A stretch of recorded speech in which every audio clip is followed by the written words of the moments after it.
Brachot, second chapter, Mishnah א'. משנה זו עוסקת בעניין הכוונה בקריאת שמע.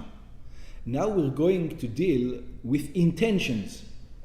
Does one have to have an intention for doing a commandment? Is that a required thing for any commandment? So let's see. וכך היא באה ללמדנו, this Mishnah comes to teach us, אם מותר להפסיק בקריאת שמע. So we said there are 4 sections to the Shema. And in the Shema itself, and it's going to ask the question, are we allowed to interrupt it? To talk in between, to say something? So we're going to see that. לעניין כוונה יש להקדים, when it comes to intention, we have to say first, שמחלוקת היא בכלל, it's a disagreement when it comes to intention. אם מצוות צריכת כוונה, if commandments need intentions, there's a disagreement if one needs to intend to do the mitzvah or not. כלומר, אם אין אדם יוצא ידי חובת המצווה בעשייתה, אלא אם כן כיוון לקיים מצוות השם. It says the question is, did you do the mitzvah if you didn't have intention? It's only when you had an intention you did the mitzvah? If you lose your wallet, did you give to zakah? Very good, that's the question. That's exactly the question. Oh. That's exactly the question. או אפילו עשה מצווה בלי מחשבה, הרי יוצא ידי חובתו. Or if he did the commandment without any thought, did he do his obligation? Yeah, that's the question. אומנם, גם לדברי האומר מצוות אין צריכות כוונה, even to the opinion that says that commandments do not need intention, היינו דווקא במצוות התלויות במעשה. It says, which commandments don't need intentions? Only action commandments. Yeah, action commandments don't need intentions. For example, tzedakah has to do with commandment. כי המעשה בעצמו מורה על קיום המצווה, because the action itself shows that the guy is doing the mitzvah. ואין צריכים עוד למחשבה, and I don't care about what he thought. אבל מצוות התלויות במחשבה ובדיבור, but over here, Shema is a mitzvah that has to do with thought or with speech. So you can begrudgingly donate money to somebody. That's right, it's still considered a mitzvah. Or, like you said, you lost $10 and a poor person found the $10 and he took it. That technically is a mitzvah. That might be a mitzvah according to this opinion, that's right. But if you're not aware of it, It doesn't matter. It doesn't matter. It's a mitzvah, you did it. If you saved somebody's lives and you didn't intend to save somebody's life, did you save his life? yes. He was going to starve to death. Now he bought some bread and he didn't starve to death. He just saved his life. Intended or not intended, it doesn't matter. He's still alive. He's still alive, that's right. So, but over here, this is talking about an action, you did something. Over here, we're talking about thought or prayer, for example. Kegon tefillah, like prayer, he says, even to those that say a mitzvah doesn't need intention, when it comes to prayer, even that guy says, no. When it comes to prayer, you do need intention. Because the whole idea of prayer is that you're praying to whom? To God. If you don't have that intention, you're just saying words. You didn't do the mitzvah at all. With the other guy, he got the money, he's happy. I don't care what your intention was. But over here, the whole mitzvah is to connect to God. And you're not connected to God if you're just saying words. You're just reading a book. It's all called connection to God. וכן קריאת שמע. And it says, and so it is with the reading of the Shema. הואיל ומצווה זו תלויה בקריאה, since this mitzvah has to do with saying, with reading, צריך לכוון בה לפחות לקרוא את הפרשיות כהלכתן. And a person has the intention of at least reading the passages the way they're supposed to, ואף להבין פירוש המילים. And one also needs to understand the meanings of the words. ברם בברייתא שנינו. So this is the logic behind it. But then there's a Braita that says, הקורא את שמע צריך שיכוון את ליבו. It says the one who reads Shema needs to have an intention in his heart. What's the intention? לצאת ידי חובת קריאת שמע. To come out of the obligation, that he's doing the obligation of Shema, that God commanded me to say the Shema, and I'm saying the Shema right now. Rabbi Acha mishum Rabbi Yehuda omer, Rabbi Acha in the name of Rabbi Yehuda says, כיוון שכיוון ליבו בפרק ראשון, since he had intention in the first passage, just the first verse, Shema Yisrael, Hashem Elokeinu, Hashem Echad, in that verse, בפרשת Shema, שוב אינו צריך. So it says that's the main part. So once you had an intention for that parsha, you're done. Even if you didn't have intentions in all the other spaces, you still did your obligation, because that's the main one. Could you just unwrap your tefillin and just walk away? Shema and tefillin have nothing to do with each other. Two different commandments. It happens to be that we have the tefillin on while we're saying Shema, but you don't have to. It's coincidental. Yeah, nothing has to do with each other. Ve'od sheninu, and we said even further, Shema Yisrael Hashem Elokeinu Hashem Echad. It says, Hear, O Israel, God is our God, God is one. Ad kan tzricha kavanat halev. Until here you need intention. Divrei Rabbi Meir. This is the word of Rabbi Meir. Amar Rava said, Halacha ke Rabbi Meir. It says, and this is the halacha, that you just need intention in that passage. Mikan posek Rambam, and from here the Rambam actually brings the law. He says, הקורא את שמע ולא כיוון ליבו בפסוק ראשון שהוא שמע ישראל. It says, if you read the Shema, which is 4 passages, and you didn't have intention in the first verse of the Shema Israel, לא יצא ידי חובתו. You didn't do your obligation. In other words, do it again. You didn't do the obligation. ויש מעירים על דברי הרמב"ם, and there are those who says on the words of the Rambam, שאף על פי שההלכה היא שמצוות אין צריכות כוונה, that even though the law is that commandments do not need intention, מכל מקום בקריאת שמע פוסק הרמב"ם, nevertheless, when it comes to reading of the Shema, the Rambam says that the law is, שאין אדם יוצא ידי חובתו, that you didn't do your obligation, אלא אם כן כיוון לבו בפסוק שמע ישראל. Only if you had an intention of Shema Israel that you're doing it for God and you know the words. What do you mean? לפי שפסוק זה צריך כוונה מיוחדת. It says this verse needs specific intentions. What's the intention? What's the commandment? The commandment is לקבל עליו עול מלכות שמיים, to accept upon himself the yoke of heaven. So if you didn't accept the yoke of heaven, you didn't do it. That's the idea. Okay. Let's start the Mishnah. היה קורא בתורה. So one is reading the Chumash, he's reading the Torah, right? He's reading in the Torah. He's learning right now, and he's reading out loud. Like we said, you need to say Shema twice a day, once in the morning, once in the evening. So he's reading the Torah, he's just learning. He didn't say Shema yet. But he happened to be saying the Shema. He's learning the Shema. So he's saying the verse, Shema Yisrael Hashem Elokeinu Hashem Echad, while he's learning. והגיע זמן המקרא. And now it's the right time to say the Shema. In other words, it's in the morning until the 4 hours. You remember, 3 hours in the morning, there's a specific time until where you have to say the Shema. This is the time of reading the Shema. So he knows he's not going to have the cutoff for saying the Shema in the morning is going to be in 30 seconds. So he's saying, oh, so since I'm already learning it right now, I'm going to say it with the intention that I'm doing the mitzvah before the cut-off time comes in. If he does that, then it would be fine, but I think if he just keeps reading through it would not. Let's see that's exactly what he's talking about. So it says, Im kiven libo, if he had the intention in his heart, latzet yedei chovat kriyat shema, to do the obligation of reading the Shema. If you're thinking, God obligated me to accept the yoke of heaven over here, and that's why I'm reading it, that's what he's thinking.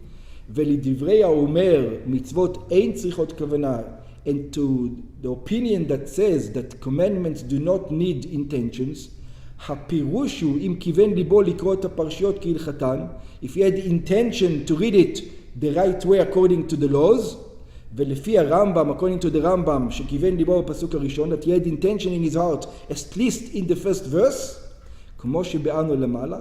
So he needs an intention according to all opinions, whichever intention. There are 3 types of intentions, but I don't care. If he didn't have the intentions, לא יצא, he did not do his obligation. But if he did have the intention, then יצא, ידי חובתו. Then he did his obligation ואם לאו, and if he didn't, אם לא כיוון ליבו, if he didn't have the intention, לא יצא. He did, even though he did the mitzvah, he read it. But he didn't have the intention that he's doing God's will or accepting the yoke of heaven, or at least in the first verse, like the Rambam says. He did not do his obligation. בקריאתו בתורה ידי חובת קריאת שמע. He didn't do his obligation of reading the Shema. יש נוסחאות שאין גורסים, ואם לאו לא יצא. There are those who don't say the negative, they just say the positive. If you had the intention, you did the obligation. If they left up the negative, they say learn the negative by yourself. Okay. Next one. Now we're going to discuss if you're allowed to interrupt the Shema in any manner. The Shema is the 4 passages. Are you allowed to interrupt them in any manner? So let's see. בפרקים, in between, בין פרקי קריאת שמע וברכותיה, between the reading of the Shema and the blessings before it, כמבואר להלן במשנה ב', like we're going to learn in the next Mishnah, we're going to see exactly where, שואל, he's allowed to talk, he's allowed to ask. הקורא את שמע, the one who reads the Shema, is allowed to ask. Ask what? שואל בשלום אדם. He's allowed to say, how are you doing? So he says, what do you mean? Your friend, you're asking how you're doing right now? You're in the middle of Shema, concentrating God. What do you mean? שואל בשלום אדם. כלומר שמברכו בברכת שלום. He's allowed to say, to bless him, like saying, Shalom Aleichem. He says, how are you doing? Shalom Aleichem. One of the things in between. But not anybody. Because your friend, you're not going to interrupt God for your friend. So when you're to do it, mipnei hakavod. You're allowed to ask in order, in front of somebody who's honorable. What does it mean? כשהוא רואה אדם שהוא חייב לכבדו, when he sees a person that he is obligated to honor. We're not talking about your friend. When it comes to your friend, you're not obligated to honor him more than yourself. Over here, we're talking about a Rebbe comes in. A rabbi, a big Talmid Chacham comes in. כשהוא רואה אדם שהוא חייב לכבדו, when he sees a person that he is obligated to honor him, for example, whom? Who are you obligated to honor? Aviv, one's father, or Rabbo, or one's rabbi, or מי שהוא גדול ממנו בחוכמה, or a sage that comes in, anybody who is great in wisdom. So it says, so he's allowed to ask. In other words, he shouldn't stop in the passage itself. He should wait for the breaks between the passages to say to the person, good morning, shalom aleichem, umashiv. And of course, if somebody says to you shalom aleichem in those parts, somebody honorable, yeah, of course you're allowed to answer him. If you're even allowed to start, how much more so you're allowed to answer back. When he says to you shalom aleichem, you're allowed to answer him back, aleichem shalom. או משיב, and he answers. ואין צריך לומר שמשיב שלום מפני הכבוד. And of course, he has to answer back. If somebody greets you, a sage greets you, you're answering back, as long as when you're in between the passages. What happens if you're in the middle of the passage? Next one. In the middle of the passage, you're not allowed neither to answer, it looks like. Actually, we don't know about answering, but you're not allowed to ask. In the middle of the passage, you're not allowed to say shalom aleichem to the guy. It's only in the end, in between the passages, you're allowed to. What happens in the middle? ובאמצע, when it comes to the middle of the passage, הפרשה or הברכה, we're talking about the passages or the blessings, שואל מפני היראה. He's allowed to greet somebody because of awe. What does it mean because of awe? כשהוא רואה אדם שהוא ירא מפניו שמא יענישנו, when he sees a person that is afraid that that person has the power to punish him, he has authority over him, כגון שליט, for example a king or a governor, somebody that you need to answer to, מותר לו לשאול בשלומו, he is allowed to ask how is he doing, הוא משיב, and of course he has to, if the king comes and tells you how are you doing, even though you're in the middle of Shema, you say I'm doing fine, thank you very much for asking. ואין צריך לומר שמשיב מפני היראה, and of course he has to answer if the king addresses him. אבל אינו שואל ואף אינו משיב מפני הכבוד. But if your father or a rabbi comes over to you in the middle of a passage, you don't greet him, and even if he greets you, you don't greet him back. Why? What's the logic behind it? Because you know that he wants you to be with God more than he wants you to be with him. The others are punitive. The others are, even though it's King David, you're still allowed to, because he has authority over you. Okay. This is Divrei Rabbi Meir. Up to here is the opinions of Rabbi Meir. She'eino mavdil ben shoel lemashiv. According to Rabbi Meir, if you're allowed to ask, you're allowed to answer. This is according to Rabbi Meir. Rabbi Yehuda Omer, Rabbi Yehuda has a different opinion. What does Rabbi Yehuda said? Ba'emtza shoel mipnei ha'ira. It says if you're in the middle of the passage, you're allowed to tell the king, how are you doing, king? Even if you're in the middle of the passage. Klumar, shebe'anu lemala b'divrei Rabbi Meir. This is exactly like Rabbi Meir, like the previous opinion, but over here it's going to change. Umeshiv mipnei hakavod. But before you say, if your father addresses you in the middle of the passages, you don't answer him. Or you do answer him. No, you don't answer him. Over here, Rabbi Meir says, you do answer him. You're not allowed to start the conversation. But if he greets you, because of honor, you're allowed to stop in the middle. So he disagrees with Rabbi Meir. Okay. Klomar, gam mipnei hakavod. It means also, if a father asks you in the middle of a passage something, you're allowed to answer, and you're not allowed to start the conversation, but you have to answer the conversation. She'im adam shu chayav bechvado, if there's a person that is obligated to honor, hekdim lo shalom, said to you, he started the conversation and he said peace unto you, hareu mashiv lo shalom, one has to greet him back. Afilu be'emtza parasha or be'emtza bracha, even in the middle of the passage or the middle of the blessing. Ba'prakim, what happens in between the passages? Ben parasha le parasha or ben bracha le bracha shel Shema, between the passages of the Shema and between the blessing and the blessing of the Shema. Ubichotea shoel mipnei hakavod. According to Rabbi Yehuda, he's, like we said before, he's allowed to greet a father or a rabbi, כמו שביארנו למעלה, like we mentioned above, umashiv shalom lekol adam. And he says, and over there, even a friend asks you, how are you doing? Even if he's just your friend, you should answer him back, because it's in between. So he's much less stringent than Rabbi Meir. Rabbi Meir is very stringent when it comes to asking, and Rabbi Yehuda is less stringent. He says you can even talk to your friend in between. Shesha'al b'shlomo, he's allowed to answer anybody. Klomar, shebichoi bechat shalom, that he asked him the bechat shalom. And the halacha ke Rabbi Yehuda, the law is like Rabbi Yehuda, which is the less stringent one, which means that if a friend asks you shalom aleichem in between the passages, you're allowed to greet him back. Yeah? But in the middle, you're not allowed to unless he's your rabbi or a king. Yesh mefarshim, there are those who explain mipnei ha'yirah. So we explained the people who have awe, this is a king or a governor. Some people explain people who you owe them honor, to owe them is kegon aviv. Some explain this is like a father. A father is also somebody you have to have oath. Or the rabo shu chayav b'morao, or a rabbi that is obligated in his awe. Now there's many types of rabbis. When it usually says a rabbi that you are obligated to give honor, it doesn't mean any rabbi.